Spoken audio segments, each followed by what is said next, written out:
Trying to show you, we have ice.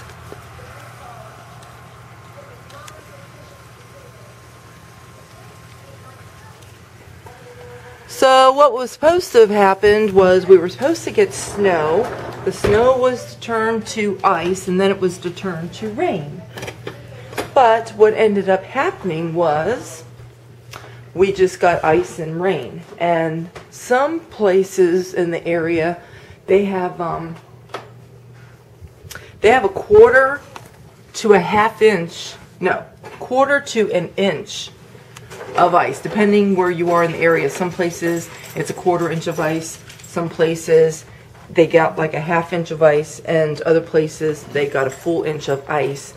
Most of the snow, well, I should say all the snow, stayed north of here. And so it's supposed to be like this, the icy rain, all the way till about 10 this morning, and it's 7 now. And then it's supposed to turn into just rain. And it's also supposed to warm up too. So, well, warm up means 37, which means if it's warm like that, it's above freezing. So hopefully it'll just be rain and no more ice, and maybe even melt the ice a little bit, I hope. Then they said we were supposed to get another storm towards like the end of the week, into the weekend. Now it's showing Saturday and Sunday. We're supposed to get snow. And my daughter, with her work, she has to deal with a lot of truck drivers. And she checked into a site that she goes to that the truckers use for meteorology and to get their weather updates. And she said that I guess this weekend we're supposed to get up to 34 inches of snow. Now whether we really get that or not, I don't know. But whether we get almost 3 feet of snow, 2 feet of snow, 1 feet of snow, I don't know. But I saw on the weather today, they were saying it's supposed to snow Saturday and Sunday. So I don't know, we'll just have to see. So today is a baking day. Since my house is all clean, everything's done, obviously can't go out because it's icy out. I'm going to make something I've been hungry for and been wanting to make for a while, and that's kalachi. And I used to make it like in the spring, and then I didn't make it every year. I mean, it was like an annual thing. I'd do it like around Easter. And then I stopped making it for a while because, you know, there's always all different other kinds of things to make. But I've been hungry for kalachi. And if you haven't heard of that, you might have heard of kalachi cookies, and sometimes they pronounce it kalachi. And there is like a cookie, but it's like a cookie. Kalachi itself is like a bread pastry, and it's got egg whites in it. You make the bread dough, and it's a sweet dough, so it's like a sweet bread, and then you chop up nuts, and then you have to beat up some egg whites, almost to the point where it's almost a meringue, not, you know, like a meringue, but anyway, you add some sugar to that. And when I was living in Virginia, it's really funny, my next door neighbor, she was from Minnesota, and she had a friend from her church that I forget where they were from originally, but their family was, I think, Polish, and so they made kalachi. And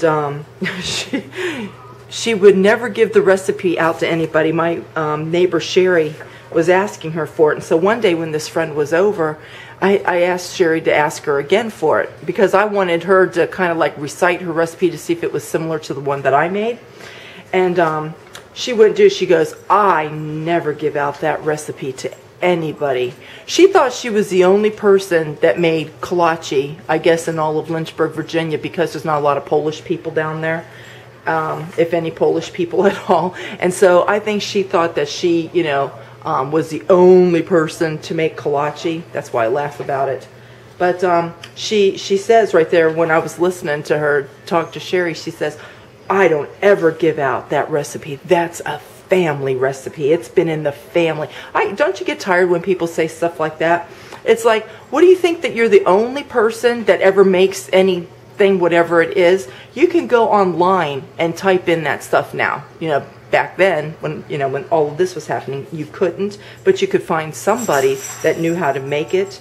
And anyway, I told my friend Sherry, I said, right there in front of her friend, I said, oh, I make kolache all the time. I said, I have a very good recipe for it. Matter of fact, I'll give it to you. I'll write it down and I'll send it over with Carly.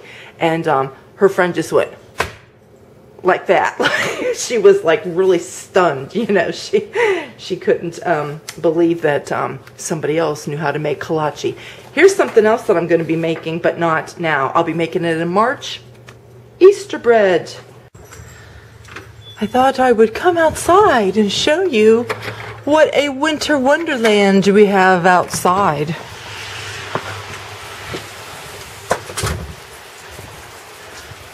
Look at the trees, but those trees usually are fluffed up and they're getting really heavy from the ice buildup. Harry just called me to tell me about the neighbor's tree, which I'll show you here in a little bit, but I looked out the front door while he was talking and I said, well, it looks like a beautiful winter wonderland with, you know, when you see it in pictures with ice and everything on trees, it always looks pretty, but when you see the damage that it's going to do if it continues to get any more heavier, because that ice out there is pretty thick on those branches. And I have some branches that looks like they're about ready to fall. I think maybe I will venture out over real quick and show you. Whoop, it's a little slick. I need some rock salt again. Look at all that ice. Oh, look at that branch. I would just, I hope that was the ice that broke. Yeah, it looks like the ice that broke. But anyway, it's all like that over here. Oh my goodness.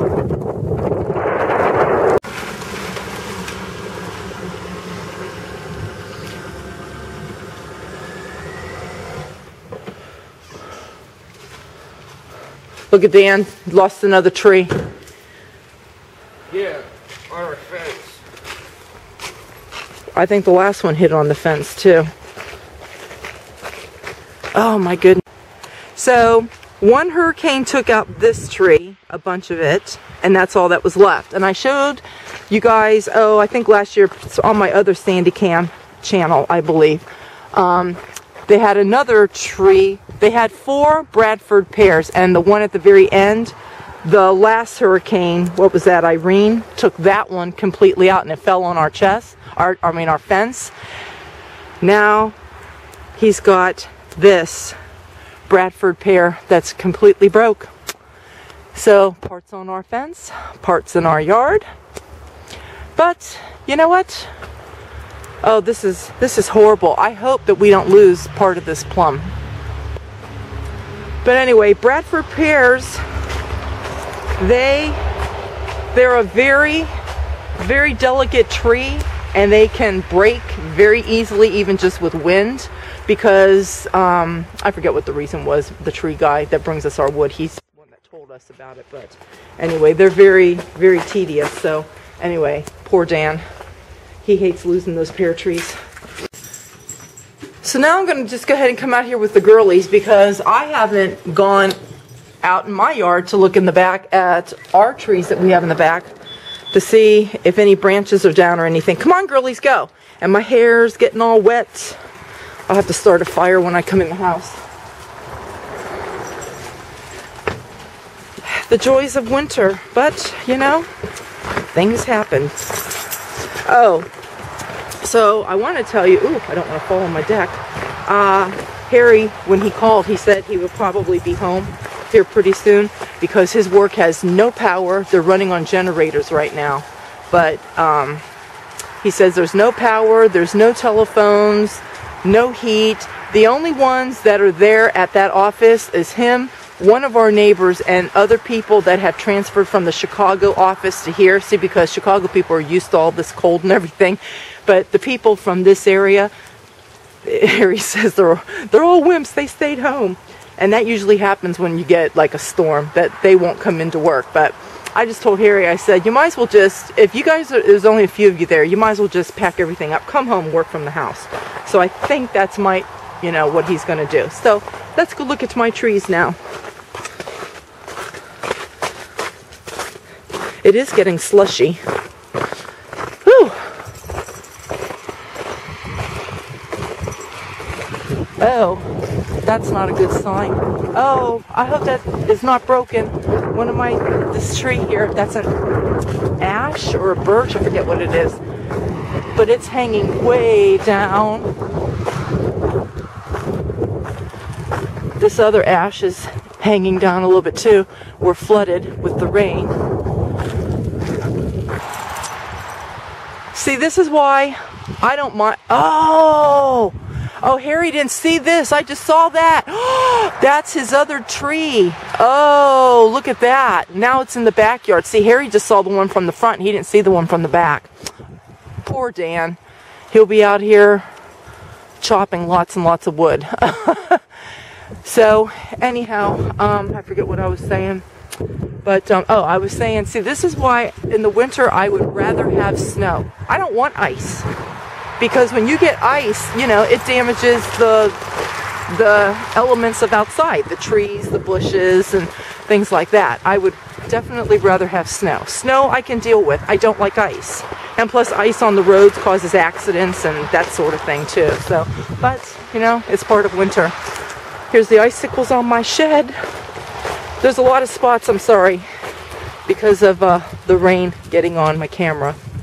So I can't help that till I get inside. So, anyhow, I'm going to have to call Harry now and tell him about that. Our poor neighbor. He loves his Bradford pears. And you know what? We like them too because they got so big and so bushy, like real wide.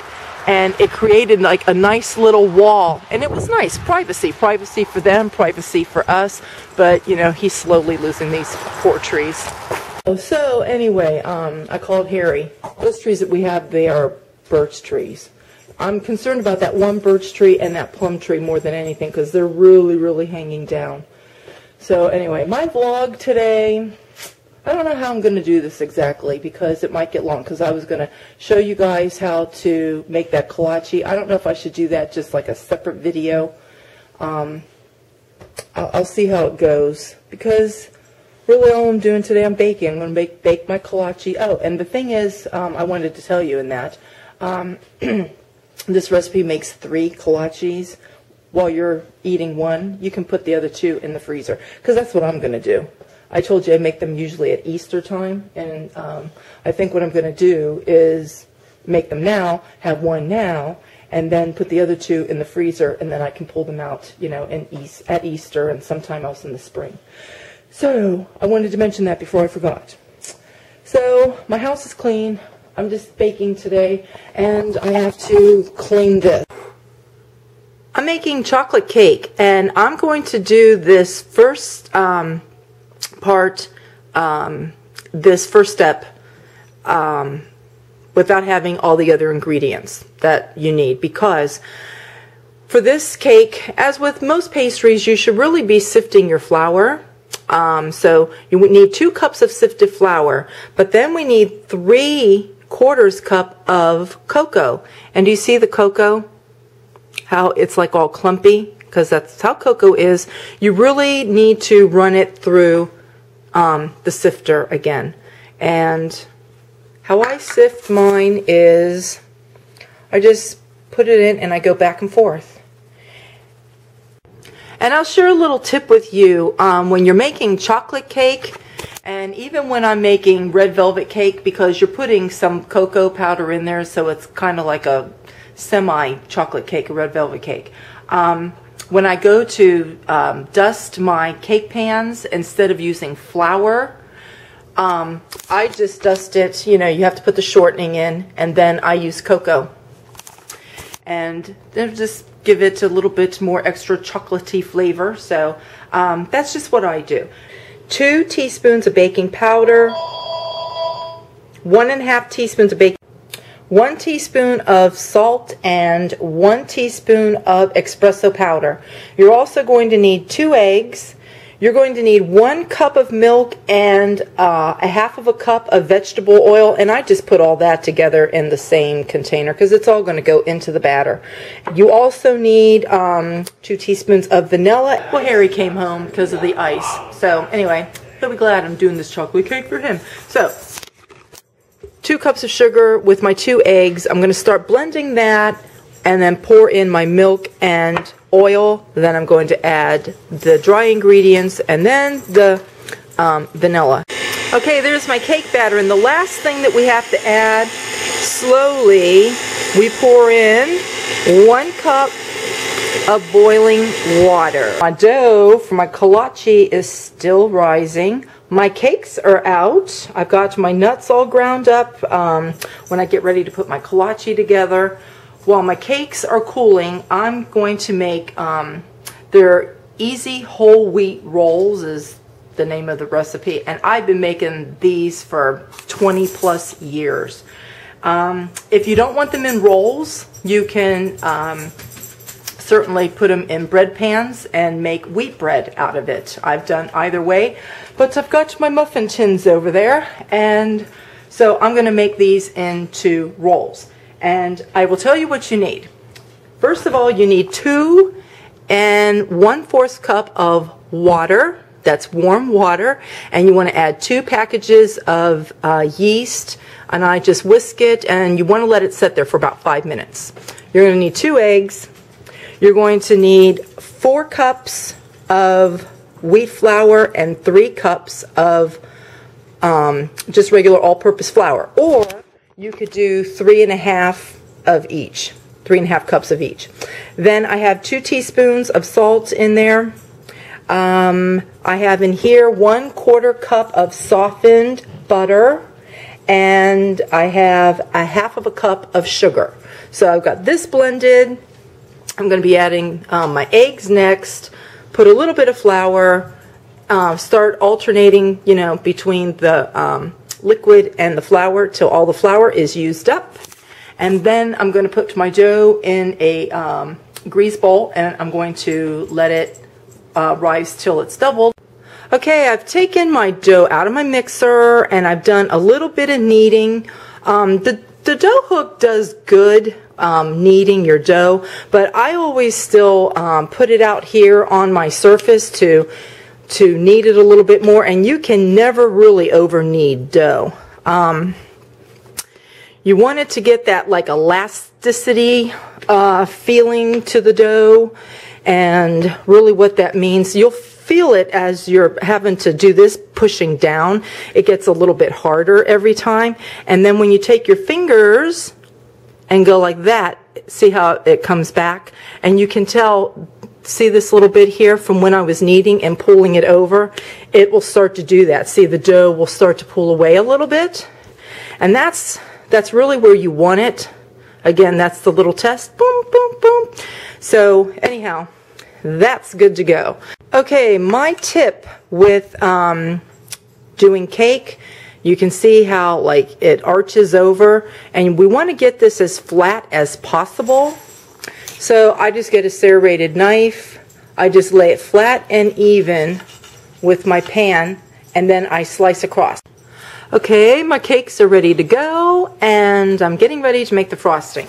So I'm just going to give you the ingredients because I think we've all made frosting before. So it's very simple. You need 1.5 cups of butter, so that's 3 sticks of butter. You need 1 cup of cocoa, 5 cups of confectioner sugar, that's powdered sugar, 1/2 cup of milk, 2 teaspoons of vanilla, and 1/2 teaspoon of espresso. And then you're just going to whip all that up with your mixer, frost your cake. Alright, there's my chocolate cake. My dough for my kolaches it's almost ready. I'm going to have a cup of coffee first, sit for a little bit because I've been in this kitchen all morning. I have filled my kitchen sink 4 or 5 times this morning to keep cleaning dishes and counter surfaces and my mixer and everything. So I've got to my kitchen pretty tidy. So while that still probably has about another half hour to rise, I'm going to go have some coffee, go check emails and so forth, and then I'll come in and get my kolache together.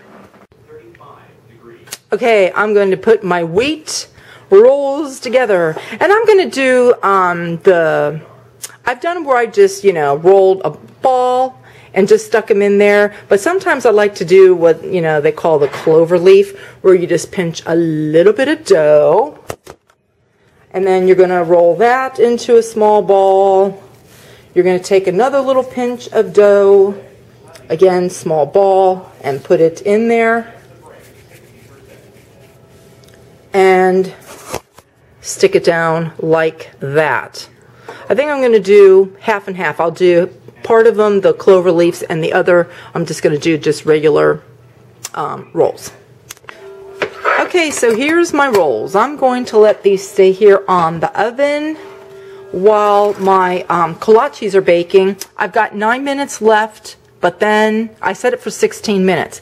Then I've got to switch the pans and then do 16 more minutes until they're finished. So anyhow, there they are. They will stay here, and hopefully by the time the kolaches are done, they will be doubled in size.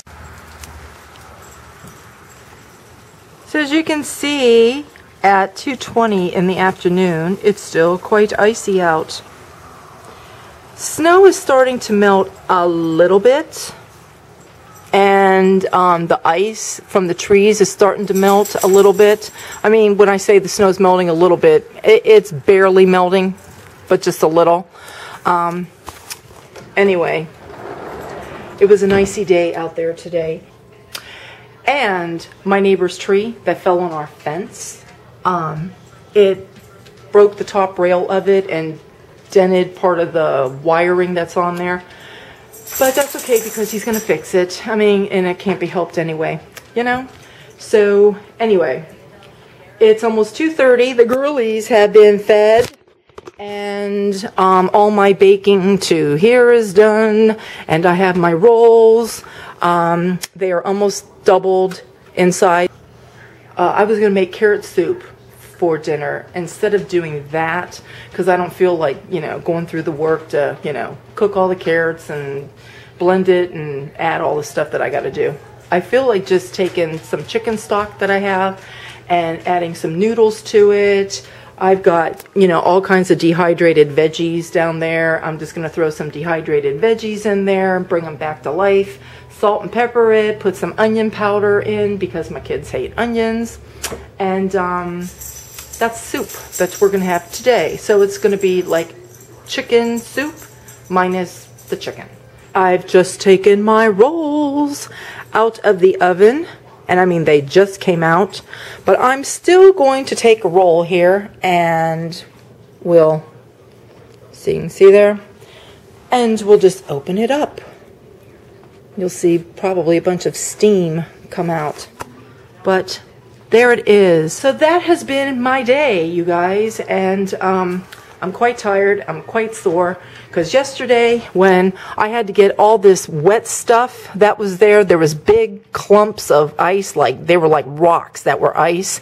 And the snow was real wet. So I had to, scrape and scoop and lift up, and then I had to go over to the rails over here because I was filled with snow there and actually over there. So I had to go over to those rails and I had to whip that stuff up over my shoulder. So I am quite sore and I'm quite tired. And so I'm calling it a day. I will see you guys tomorrow. Bye.